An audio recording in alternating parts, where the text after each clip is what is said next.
Welcome to ராணி அக்கா kitchen. இன்றைக்கி நம்ம கிச்சனில் பார்த்தீங்கன்னா காராமணிக்காய் மசாலா எப்படி செய்கிறதுங்கிறத பார்க்க போகிறோம். நீங்கள் காராமணிக்காய் மோஸ்ட்லி எல்லோரும் பார்த்துருப்பீங்க. இது மாதிரி இருக்கும், இவ்வளோ நீளத்துக்கு இருக்கும். இது ரப்பர் பேண்டை போட்டு ஒரு கட்டு மாதிரி வச்சுருப்பாங்க.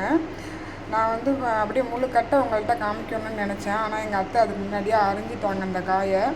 ஆனால் ஒரே ஒரு காய் மட்டும் மிச்சம் கிடந்துச்சு.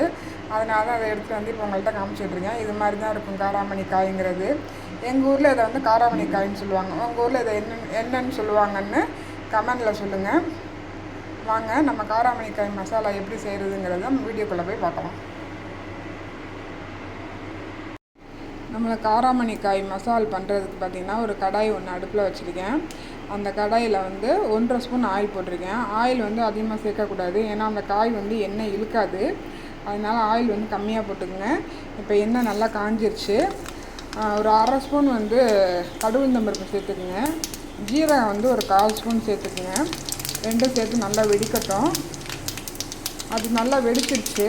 இப்போ சின்ன வெங்காயத்தை குட்டியாக கட் பண்ணி வச்சுருக்கேன். அதையும் அதில் சேர்த்துக்கலாம்.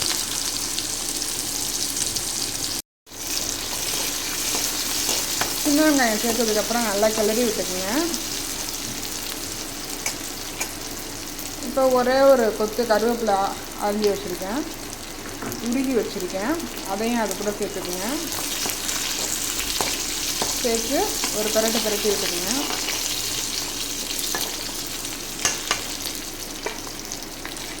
இப்போ கட் பண்ணி வச்சுருக்கிற அந்த காராமணி காயை அது கூட சேர்த்துக்கணும். சேர்த்து அந்த எண்ணெயிலேயே நல்லா வதக்கி விட்டுக்குங்க. நம்மளுக்கு காராமணிக்காய் சீசனில் தான் கிடைக்கும், ஆனால் உடம்புக்கு நல்லது. இந்த மாதிரி சீசனில் கிடைக்கும்போது இது மாதிரி வாங்கி சமைச்சி சாப்பிட்ருங்க. இது கொஞ்சம் வதங்கட்டும். காய் நம்மளுக்கு நல்லா வதங்கிருச்சு. இப்போ இந்த காய்க்கு தேவையான அளவு உப்பு அதில் சேர்த்துக்கலாம். உப்பை சேர்த்துக்கிட்டு காரத்துக்கு மிளகாத்தூள் சேர்த்துக்கலாம். 1/4 ஸ்பூன் மிளகாத்தூள் சேர்த்துருக்கேன். மஞ்சத்தூள் பார்த்திங்கன்னா ஒரு 1/4 ஸ்பூன் சேர்த்துருக்கேன். இப்போ 3ஐயும் சேர்த்து நல்லா மிக்ஸ் பண்ணிக்கலாம். நல்லா டேஸ்ட்டாக இருக்கும் இந்த சைட் டிஷ்ஷு. நம்ம புளிக்குழம்புக்கு, சாம்பார் சாதத்துக்கு எல்லாத்துக்குமே நல்லாயிருக்கும். இப்போ தண்ணி போட்டு அதை நல்லா வேக வச்சிடலாம்.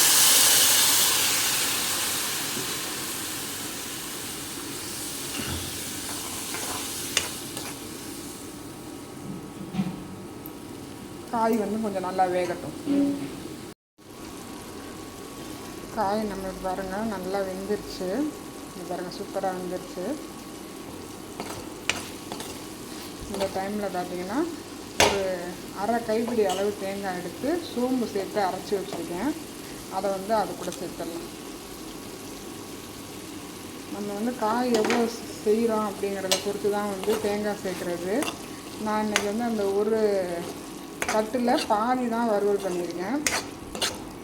அதனால் அரை கைப்பிடி அளவு தேங்காய் போதும். நீங்கள் ஒரு கட்டையும் பண்ணுற மாதிரி இருந்தால் ஒரு கைப்பிடி அளவு தேங்காய் சேர்த்துக்கோங்க.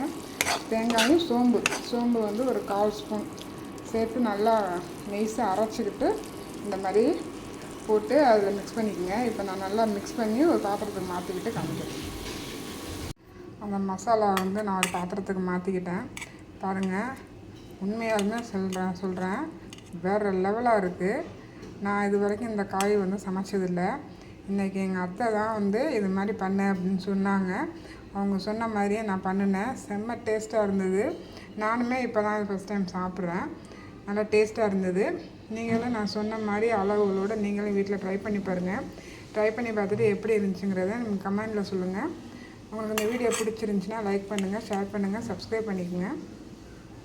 தேங்க்யூ.